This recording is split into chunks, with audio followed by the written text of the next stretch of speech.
तकरीबन 30 घंटे से ज़्यादा गुजर चुके हैं।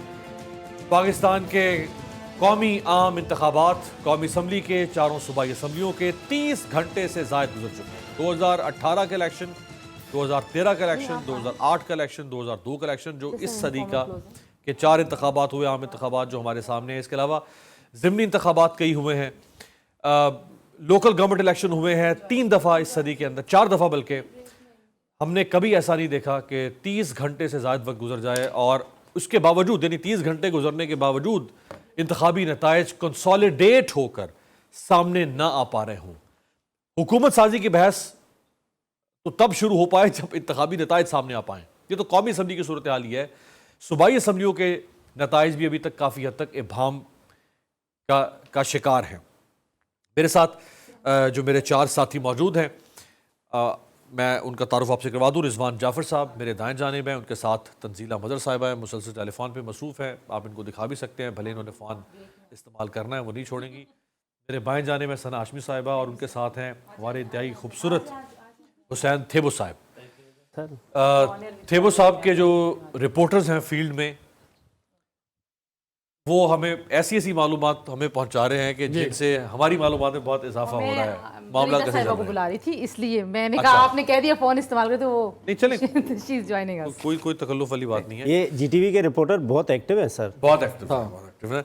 उनका आखिर में पहले तो मैं आपके रिपोर्टर्स का शुक्रिया अदा करूंगा। थेबो साहब के जो सोर्सेज है ना, वो बहुत स्ट्रॉन्ग, बेस्ट फ्रेंड हर जगह, पूरे मुल्क में। वो जीटीवी के रिपोर्टर हैं मेरे, और कोई और नहीं। इनके जो रिपोर्टर्स हैं उनका बहुत अमल दखल भी है। ये ना करें ड्राइवर, और मतलब खबर के जराए और उसमें कोई सर तब्दीली करने में तो आपके रिपोर्टर्स को असर नहीं है। 10 कैंडिडेट ने तो फोन किया है अभी के फॉर्म 45 कैंडिडेट इनको फोन कर रहे हैं, फॉर्म 45 लेके वो ना इलेक्शन कमीशन को फोन कर रहे हैं, ना किसी और को इनको फोन कर रहे हैं कि भाई हमारे फॉर्म 45 हमारे पास है, नतीजा हमारा निकाल दें। अब थोड़ी सी हमारी सिफारिश करें अमीर अब्बास। इलेक्शन कमीशन जो है ना रिजल्ट नहीं सुना रहा, ये उनको रिजल्ट सुना रहे हैं कि आप जीत रहे हैं या हार रहे हैं। वो कह रहे थे वो साहब फॉर्म 45 हमारे पास है, हमारा फॉर्म 47 हमें देना है। ये बात सुहेल इकबाल भट्टी साहब हमारे एडिटर नॉर्थ, बहुत ज़बरदस्त सहाफ़ी, इन्वेस्टिगेटिव जर्नलिस्ट, इस्लामाबाद से हमें ज्वाइन कर रहे हैं। अरसलान रफ़ीक भट्टी साहब सीनियर सहाफ़ी हैं, लाहौर के बड़ा मारूफ नाम, और हमारे ब्यूरो चीफ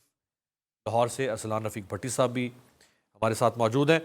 भट्टी साहब, आप ही से आगाज़ करता हूँ। नवाज शरीफ साहब की जो आज तकरीर थी, ये विक्ट्री स्पीच थी नवाज शरीफ साहब की, या ये दावत क्या कहना चाहिए, दावत शिराज थी, दावत गुनाह थी? ये मतलब क्या वेलकम कर रहे थे? दावत हुकूमत थी, दावत हुकूमत क्या थी ये भट्टी साहब? दावत आम।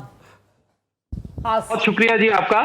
बात यह है जी कि ये दावत शिराज भी थी, दावत हुकूमत भी थी, दावत इजी भी थी, दावत मोहब्बत भी थी, दावत अदावत तो नहीं मैं कह सकता, लेकिन बहरहाल वो उन्होंने मसाइल हाल की जाने के लिए बात की है। तो ये अच्छी खुशाइन बात है। आज मियां नवाज शरीफ की तकरीर बहुत अच्छी मजे में थी, लेकिन मैं आपको एक बात बता दूं, उन्होंने कुछ पत्ते जो हैं वो सारे नहीं फेंके।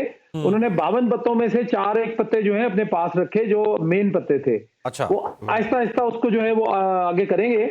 उसमें यह है कि वो आज, जब अभी थोड़ी देर पहले मैं आपको खबर दे देता हूं कि अब से कुछ लम्हे पहले जो है साबिक वजीर आजम मियां मोहम्मद शहबाज शरीफ और साबिक सदर आसिफ जरदारी जो है वो वजीर आला, निगरान वजीर आला पंजाब के घर पहुंचे हैं। वहां पर अभी एक जो मुशावरत का सिलसिला है वो शुरू हुआ है अब से कुछ लम्हे पहले।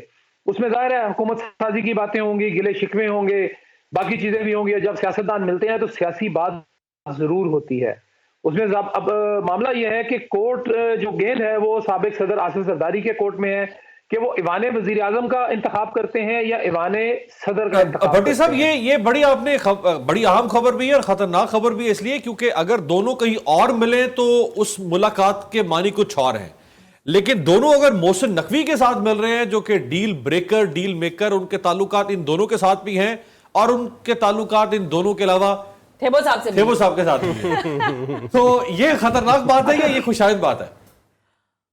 नहीं, पहले 2 ताल्लुकात का जो जिक्र आपने किया जी वो तो खुशाइंद बात है, लेकिन थेबो साहब के साथ जो ताल्लुकात है उसका मुझे अभी पता चला। लेकिन ये तो बड़ी खतरनाक बात हो गई है कि चूंकि अब जो है वो किंग मेकर थेबो साहब भी बीच में शामिल हो गए हैं। भट्टी साहब देख रहे हैं आप, बात अब बात यह है जी कि पंजाब का जो मामला है, पंजाब में तो क्लियर है कि पाकिस्तान मुस्लिम लीग नवाज जो है वो सिंगल लार्जेस्ट पार्टी बनकर उभरी है। ऑब्वियसली वो मियां नवाज शरीफ उनसे मदद लेंगे। पाकिस्तान पीपल्स पार्टी की तकरीबन 15 सीटें यहाँ पे बनी है, 9 सीटें बनी है पाकिस्तान पीपल्स पार्टी की। उसमें जाहिर है माजी में भी इकट्ठे रहे, इल्हाक भी रहा, और वो खासकर हसन मुर्तजा साहब बड़े एक्टिव रहे। मामला ये है कि पाकिस्तान मुस्लिम लीग नवाज जो है, मियां नवाज शरीफ की आज तकरीर की जो बात आपने की, उसमें सिर्फ एक बात बड़ी खुशाइंद बात यह थी कि उन्होंने तमाम सियासी जमातों को दावत दी कि मिल बैठकर मुल्की मसाइल के हल के लिए हम मिल बैठें। और अभी देखें कि 65 सीटें जो हैं पाकिस्तान मुस्लिम लीग नवाज के पास हैं कौमी असम्बली में, 15 सीटें MKM की हैं जो उनका पहले ही इत्तेहादी है, 2 सीटें जो हैं पाकिस्तान मुस्लिम लीग कायदे आज़म की हैं, 2 IPP की सीटें हैं। ये मिला जुलाकर और बाकी लोग मिला जुलाकर ये 100 के करीब उन्होंने सेंचुरी तकरीबन पूरी कर ली है। अब अगर आसिफ जरदारी साहब उनके साथ मिल जाते हैं तो 1.5 सेंचुरी तो हो जाती है।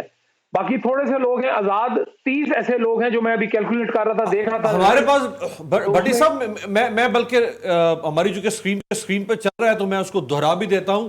131 PMLN, 8 PMLQ जो कि यकीनी तौर पे उन्हीं के साथ हैं, 139, 10 पीपल्स पार्टी की तो 149, 1 IPP की तो 150 तो हो गई जनरल सीट्स।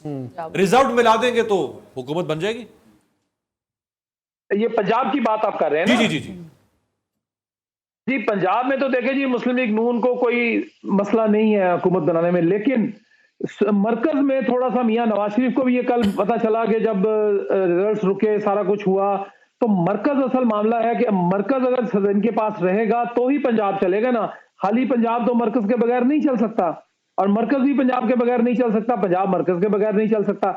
अब Pakistan Muslim League Nawaz definitely commanding position पे है, लेकिन बारगेनिंग पोजीशन में नहीं है। बारगेनिंग पोजीशन में पाकिस्तान पीपल्स पार्टी जो हुसैन साहब की जमात है वो चलेगी, क्योंकि उन्होंने ईवान वजीर आजम और ईवान वजीर आला के ईवान सदर के दरमियान फैसला होना है कि वो किसने लेना है।